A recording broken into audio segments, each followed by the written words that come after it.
મિત્રો, શું તમે જાણો છો કે ફેક્ટરીમાં ટાઇલ્સ કેવી રીતે બનાવવામાં આવે છે? અને શું તમે જાણો છો કે ટાઇલ્સ બનાવવા માટે કેવા પ્રકારની માટીનો ઉપયોગ કરવામાં આવે છે? અને ફેક્ટરીમાં ટાઇલ્સને આટલી ચમકદાર કેવી રીતે બનાવવામાં આવે છે? મિત્રો, ટાઇલ્સ બનાવવાની પ્રક્રિયા ખૂબ જ લાંબી છે અને તેની શરૂઆત થાય છે તેના રો મટીરિયલથી. અને તેના રો મટીરિયલમાં ઉપયોગમાં લેવાય છે ક્લે, જે એક ઉચ્ચ પ્લાસ્ટિસિટી મટીરિયલ છે. તેની સાથે એક લો પ્લાસ્ટિસિટી મટીરિયલ જેવા કે સોડા અને પોટાશનો પણ ઉપયોગ થાય છે.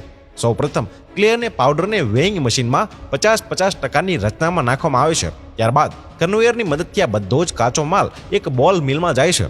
બોલ મિલની અંદર પાવડરમાં પાણી ભેળવવામાં આવે છે અને તેનો એક ઘોળ તૈયાર કરવામાં આવે છે. આ પછી આ ઘોળને 600 ડિગ્રી તાપમાને ગરમ કરી અને તેને પાવડરમાં ફેરવી લેવામાં આવે છે. હવે આ પાવડરમાં કેટલાક મોટા કણો પણ હોય છે, તેથી તેને વાઇબ્રેટરમાંથી પસાર કરવામાં આવે છે, જ્યાં તેમાં રહેલા અનિચ્છનીય કણોને ચાળીને દૂર કરવામાં આવે છે અને આપણને સુપર ફાઇન સ્મૂથ પાવડર મળે છે. આ પાવડર જ આગળ જઈ અને ટાઇલ્સનો આકાર આપશે. આ પાવડરને ટાઇલ્સનો આકાર આપવા માટે તેને મેન્યુફેક્ચરિંગ લાઇનની આગામી આ પ્રોસેસ મશીનમાં મૂકવામાં આવે છે અને આ હાઇડ્રોલિક પ્રેસ મશીનમાંથી દર મિનિટે 14 થી 16 ટાઇલ્સ બનીને બહાર નીકળે છે. અને પ્રેસમાંથી બહાર આવેલા આ ટાઇલ્સમાં હજુ પણ ભેજ હોય છે, તેથી આ ટાઇલ્સમાંથી ભેજ દૂર કરવા માટે તેને ડ્રાયરમાંથી પસાર કરવામાં આવે છે અને ડ્રાયરનું તાપમાન 250 ડિગ્રીની આસપાસ રાખવામાં આવે છે અને ટાઇલ્સ અહીંથી પસાર થયા બાદ વધુ સખ્ત બની જાય છે.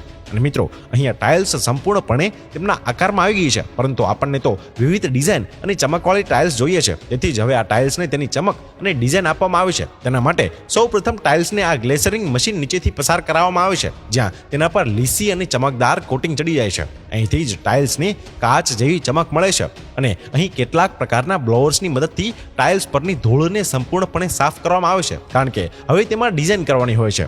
તેના માટે આ ટાઇલ્સ આ ડિજિટલ પ્રિન્ટ મશીનમાં જાય છે. અહીં ટાઇલ્સ પર જે પણ ડિઝાઇન પ્રિન્ટ કરવાની હોય છે તે કોમ્પ્યુટરમાં ફિટ કરવામાં આવે છે અને તે જ ડિઝાઇન ટાઇલ્સ પર બરાબર પ્રિન્ટ થઈ જાય છે. ડિઝાઇન પ્રિન્ટ થયા પછી ટાઇલ્સને છેલ્લી વાર ક્લાયન્ટ મશીનમાંથી પસાર કરવામાં આવે છે, જ્યાં ટાઇલ્સની 1200 ડિગ્રી તાપમાન પર ફાયરિંગ કરવામાં આવે છે, જેના કારણે આ ટાઇલ્સ વધુ સંકોચાય અને નક્કોર બને. આ પછી ટાઇલ્સ સાઇઝિંગ મશીનમાં જાય છે, જ્યાં તેની જરૂરી સાઇઝમાં કાપવામાં આવે છે.